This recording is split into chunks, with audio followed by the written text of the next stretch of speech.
Oi gente, tudo bom? Tô gravando aqui depois de alguns dias, desculpa aí a demora. Tô gravando aqui mais um capítulo do nosso estudo dos domínios da mediunidade. Peço desculpa por eu ter demorado, mas eu passei por algumas questões de saúde, mas eu tô aqui de volta meio mais ou menos, mas eu tô. Gente, se vocês gostam do conteúdo, se inscreve no canal, dá o like.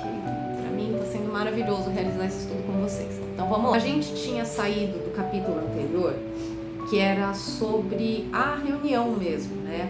O início da reunião, as pessoas que ajudam a equipagem mediúnica. O que ele quer dizer com equipagem mediúnica? Ele quer dizer com os médiuns que ficam ali na mesa, que estão disponíveis ali para auxiliar. Então ele deu a descrição de cada um e agora vou continuar aqui no capítulo 4, ante ao serviço.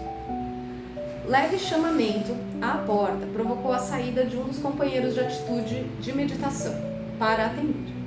2 enfermos, uma senhora jovem e um cavalheiro idoso, custodiados por 2 familiares, transpuseram o umbral, localizando-se num dos ângulos da sala, fora do círculo magnético.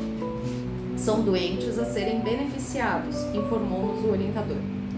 Logo após, um colaborador de nosso plano franqueou acessos a numerosas entidades sofredoras e perturbadas, que se postaram diante da assembleia formando legião. Nenhuma delas vinha até nós constrangidamente. Dir-se-ia que se aglomeravam em derredor dos amigos encarnados em prece, quais mariposas inconscientes rodeando a grande luz. Vinham bulhentas, proferindo frases desconexas ou exclamações menos edificantes.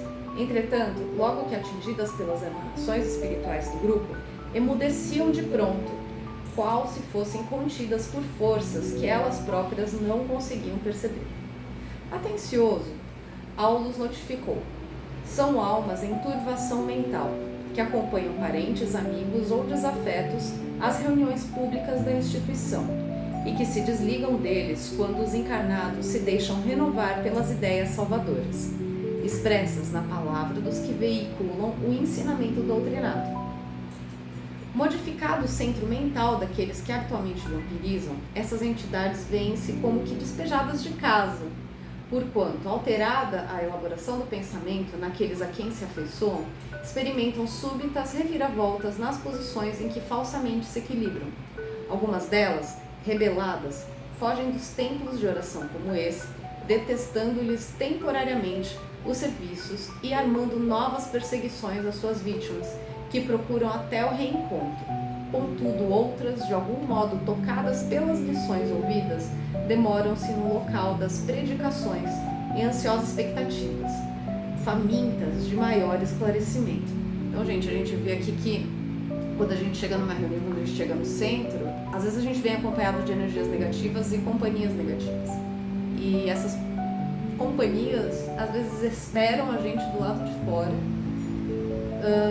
porque naquele momento que a gente entra no centro e a gente recebe tratamento, elas são desligadas da gente, vamos dizer assim, e aí elas, se tem uma má intenção ali, fica buscando reencontrar a nossa presença, né? Então, continuar. Hilário, que recebia surpreso semelhantes informes, perguntou curioso: o que ocorre, porém, quando os encarnados não prestam atenção aos ensinamentos ouvidos? Sem dúvida, passam pelos santuários da fé, na condição de urnas cerradas, impermeáveis ao bom aviso, continuam inacessíveis à mudança necessária. Mas esse mesmo fenômeno se repete nas igrejas e de outras confissões religiosas? Sim, a palavra desempenha significativo papel nas construções do espírito. Sermões e conferências de sacerdotes e doutrinadores em variados setores da fé, sempre que inspirados pelo infinito bem, guardam o objetivo da elevação moral. O assistente meditou um instante e acrescentou: entre os homens, porém, se não é fácil cultivar a vida digna, é muito difícil habilitar-se a criatura à morte libertadora.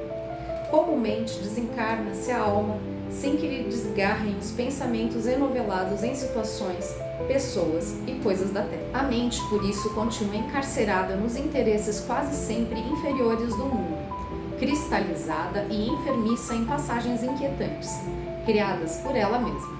Daí o valor do culto religioso respeitável, formando um ambiente propício à ascensão espiritual, com indiscutíveis vantagens, não só para os espíritos encarnados a que ele assistem, com sinceridade e fervor, mas também para os desencarnados, que aspiram à própria transformação. Todos os santuários, em todos os atos públicos, estão repletos de almas necessitadas que a eles comparecem, sem um veículo denso, sequiosas de reconforto. Os expositores da boa palavra podem ser comparados a técnicos eletricistas, desligando tomadas mentais através dos princípios libertadores que distribuem na esfera do pensamento. Gente, eu queria também pontuar aqui que é interessante, né? A gente acha que é só na nossa reunião espiritual, ali no centro espírita, que vai ter esse tipo de filtragem.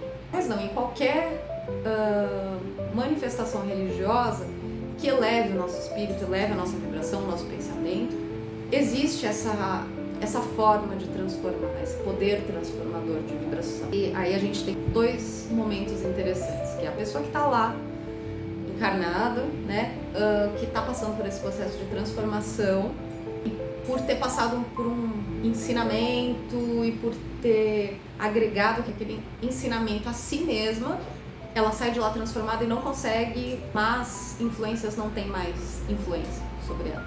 E a gente também tem um momento de as pessoas que estão desencarnadas que vão ali, colhem daquele estudo e também se transformam. Então isso é muito interessante. Vou continuar aqui. Sorriu bem-humorado e prosseguiu. Em razão disso, as entidades vampirizantes operam contra eles, muitas vezes envolvendo-lhes os ouvintes em fluidos entorpecentes, conduzindo esses últimos ao sono provocado, para que se lhes adie a renovação. Observando os irmãos retardados que se abeiravam da mesa num quase semicírculo, tive a ideia de usar o psicoscópio, de modo a examiná-los detidamente, ao que Aulus informou prestimoso. Não será preciso. Bastará uma análise atenta para a colheita de resultados interessantes. De vez que os nossos amigos estampam no próprio corpo perispiritual os sofrimentos de que são portadores. Notei que o assistente não desejava alongar a conversação. De certo, preparando-se para colaborar os trabalhos próximos, e por esse motivo aproveitei os instantes à nossa frente, especificando observações junto aos companheiros menos felizes que se uniam estreitamente uns aos outros, entre angústia e expectação. Pareciam envolvidos em grande nuvem ovalada, qual nevoeiro cinza escuro, espesso e móvel, agitado por estranhas formações. Reparei o conjunto, notando que alguns deles se mostravam enfermos, como se estivessem ainda na carne. Membros lesados, mutilações, paralisias, ulcerações diversas eram perceptíveis a rápido olhar. Talvez porque Hilário e eu nos demorássemos em atencioso exame na posição de aprendizes em aula, um dos colaboradores espirituais da reunião acercou-se de nós e falou, cordial. Nossos irmãos sofredores trazem consigo, individualmente, o estigma dos erros deliberados que se entregaram. A doença, como resultante de desequilíbrio moral, sobrevive no perispírito, alimentada pelos pensamentos que a geraram, quando esses pensamentos persistem depois da morte do corpo físico. Mas adquirem melhoras positivas em reunião de intercâmbio? Indagou Hilário, espantado. Sim, esclareceu o interlocutor. Assimilam ideias novas com que passam a trabalhar, ainda que vagarosamente, melhorando a visão interior e estruturando assim novos destinos. A renovação mental é a renovação da vida. Meditei na ilusão dos que julgam na morte livre de passagem da alma, em demanda do céu ou do inferno, como lugares determinados de alegria e padecimento. Quão raros na terra se capacitam de que trazemos conosco os sinais de nossos pensamentos, de nossas atividades e de nossas obras. E o túmulo nada mais faz do que o banho revelador das imagens que escondemos no mundo sobre as vestes da carne. A consciência é um núcleo de forças, em torno do qual gravitam os bens e os males gerados por ela mesma. E ali estávamos defrontados por vasta fileira de almas, sofrendo nos purgatórios diferenciados que lhes eram característicos. Interessante, né, gente? Ainda que desencarnados, o nosso perispírito ele fica printado quem nós éramos encarnados. essa impressão pode ser de algo que foi machucado, lesado durante a vida ou de algo que nós fizemos para outro. Claro que com tratamento, elevação moral e espiritual se tem aí a possibilidade de melhorar, né? Bom, vou continuar. Abeiramos-nos de triste companheiro, de macilenta expressão fisionômica, e Hilário, num impulso todo humano, perguntou-lhe: amigo, como te chamas? Eu? Tartamudeou o interpelado. E, num esforço tremendo e inútil para recordar-se de alguma coisa, juntou: eu não tenho nome. Impossível, considerou meu colega, dominado de espanto. Todos temos um nome. Esqueci-me de tudo, comentou infeliz, desoladoramente. É um caso de amnésia a estudar, aclarou o companheiro da equipe de trabalho que nós visitávamos. Fenômeno natural? Interrogou Hilário perplexo. Sim, pode ser natural, em razão de algum desequilíbrio trazido da Terra. Mas é possível que o nosso amigo esteja sendo vítima de vigorosa sugestão pós-hipnótica, partida de algum perseguidor de grande poder sobre seus recursos mnemônicos. Encontra-se ainda profundamente imantado às sensações físicas e a vida cerebral nele ainda é uma cópia das linhas sensoriais que deixou. Assim, considerando, é provável que esteja submetido ao império de vontades estranhas e menos dignas, às quais teria se associado no mundo. Céus! Exclamou o meu colega impressionado. É possível semelhante dominação até depois da morte? Como não? A morte é a continuação da vida, e na vida, que é eterna, possuímos o que buscamos. Atento aos nossos estudos da mediunidade, observei: se nosso amigo desmemoriado for conduzido ao aparelho mediúnico, manifestar-se-á acaso assim, ignorando a identidade que lhe é própria? Perfeitamente. E precisará de tratamento carinhoso, como qualquer alienado mental comum, exprimindo-se por algum médium que lhe dê guarida. Será para qualquer doutrinador terrestre o mesmo enigma que estamos presenciando. Nesse momento, renteou-se conosco uma entidade de deplorável aspecto. Era um homem esguio e triste, exibindo o braço direito paralítico e ressecado. Atendendo-me ao olhar interrogativo, o companheiro, como quem não mais dispunha de tempo para o comentário fraterno, apenas me disse: faça uma auscultação, repare por si mesmo. Acerquei-me do amigo sofredor, toquei-lhe a fronte de leve e registrei-lhe a angústia. Nas recordações que se lhe haviam cristalizado no mundo mental, senti-lhe o drama interior. Fora musculoso estivador do cais, alcoólatra inveterado que, certa feita, de volta para casa, esbofeteou a face paterna, porque o velho genitor lhe exprobava o procedimento. Incapaz de revidar, o ancião, cuspinhando sangue, praguejou, desapiedado: infame! O teu braço cruel será transformado em galho seco. Maldito sejas! Ouvindo tais palavras, que se fizeram seguidas por terrível jato de força hipnotizante, o mísero tornou à via pública, sugestionado pela maldição recebida, bebericando para esquecer.